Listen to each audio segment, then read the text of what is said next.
Hey, happy Thursday morning to you, everyone. Welcome back to Morning Musings.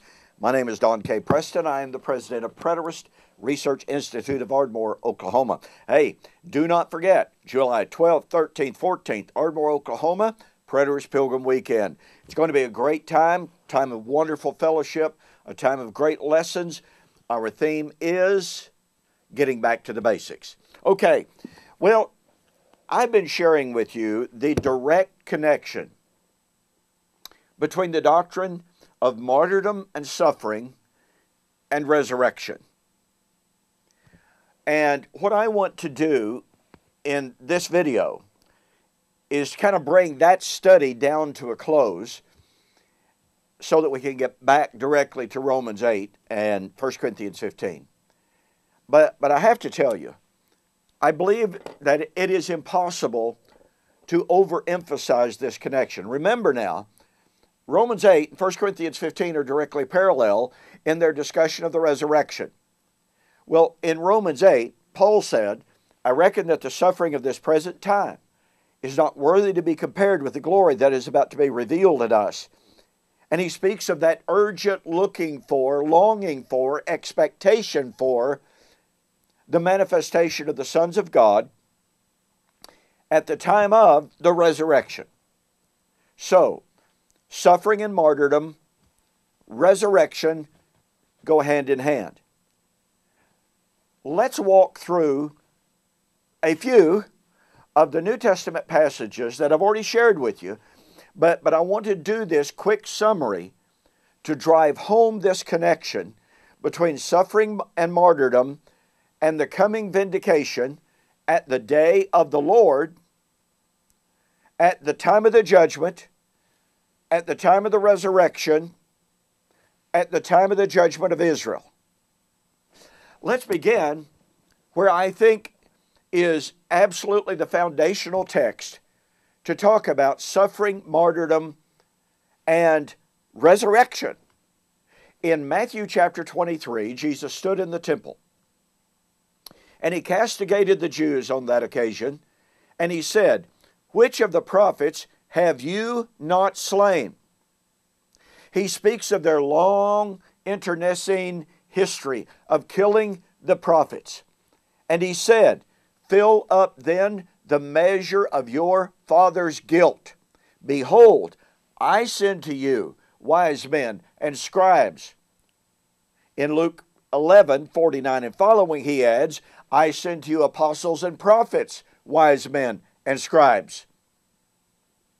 Some of them you shall crucify and scourge and chase from city to city, that upon you may come all of the righteous blood of all of the righteous shed on the earth, from righteous Abel unto Zacharias son of Barachias, whom you slew between the temple and the altar.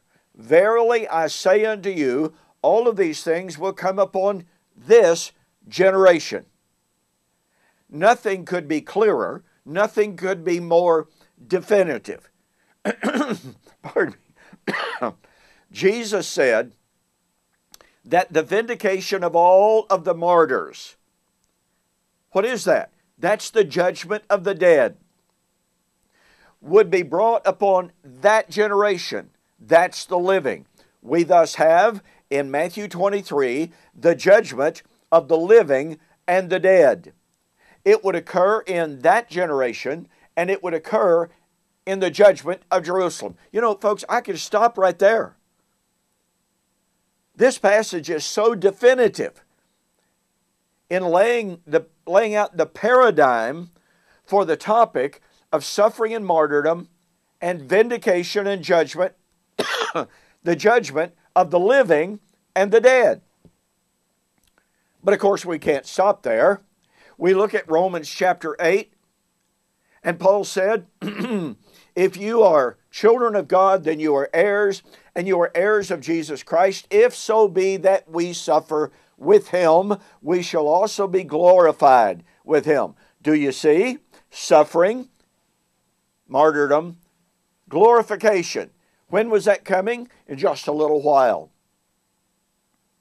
In 1 Corinthians 15, Paul talks about resurrection And he said, if the dead ones are not raised, then why am I in peril every hour? Why did I suffer like I did at Ephesus? 1 Corinthians 15, 30 and 31. Here is Paul talking about his suffering as an apostle in light of the resurrection. 2 Corinthians chapter 4. Our light affliction, Greek word thalipsis, which is for a moment. See, it's a short time. Works in us a far more exceeding and eternal weight of glory. We do not look at the things that are seen, but at the things that are unseen. The things that are seen are temporary. The things that are unseen are eternal. What are those unseen things that Paul was talking about? By the way, do you notice the nature of the resurrection that he's talking about? We do not look at the things that are seen. We are looking for that which is unseen. He's talking about the resurrection. It would not be a visible event. So here we have suffering and martyrdom, but only for a little while until the resurrection. Now look, we could go to James, be patient, brethren, until the coming of the Lord. They were being oppressed. Pardon me. They were being persecuted. The coming of the Lord draws nigh. 1 Peter, we looked at 1 Peter very carefully.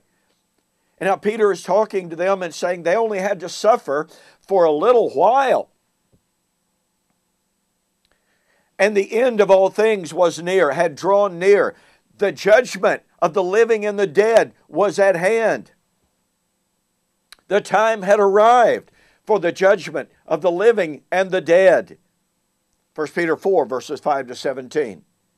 And we've looked at Revelation. By the way, I'm leaving verses out here.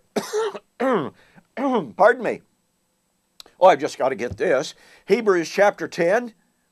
The writer says, call to mind, after you were first illuminated, pardon me, you were first converted, you endured a great fight of afflictions against yourself, partly by reproach and partly by those who confiscated your goods.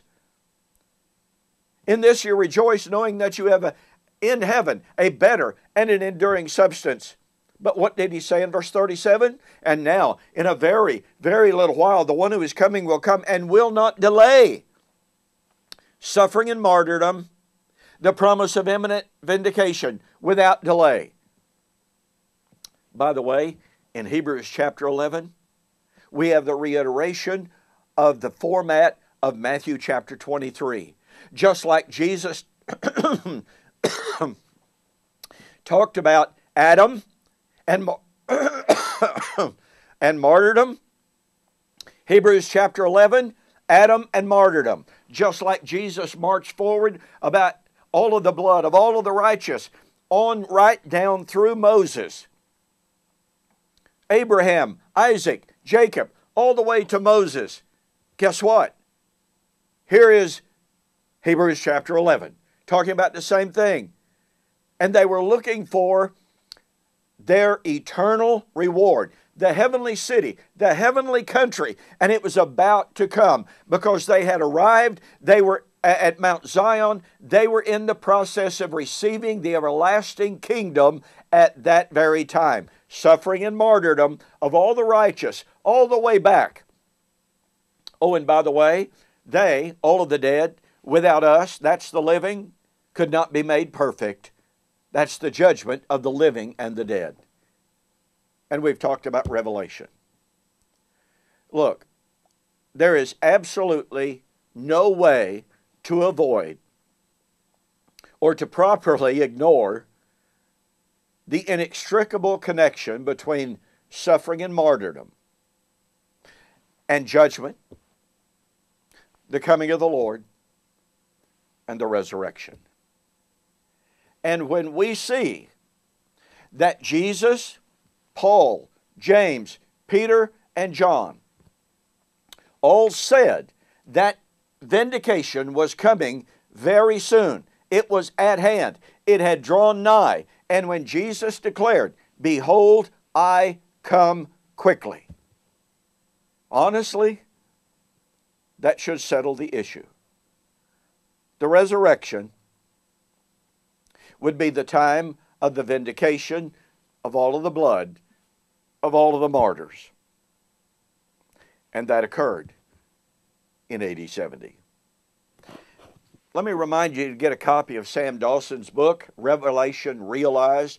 This is a comprehensive look at suffering and martyrdom in the light of resurrection eschatology. He starts with Adam, just where Jesus did.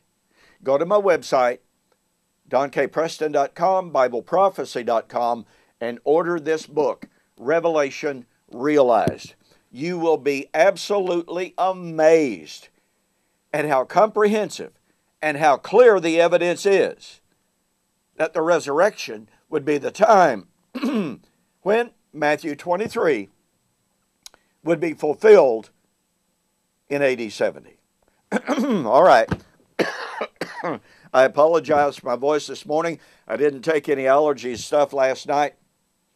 My throat is just really clogged up. Anyway, thank you for joining me. Hope you have a fantastic weekend. Please be safe. Lord willing, we'll see you on Monday.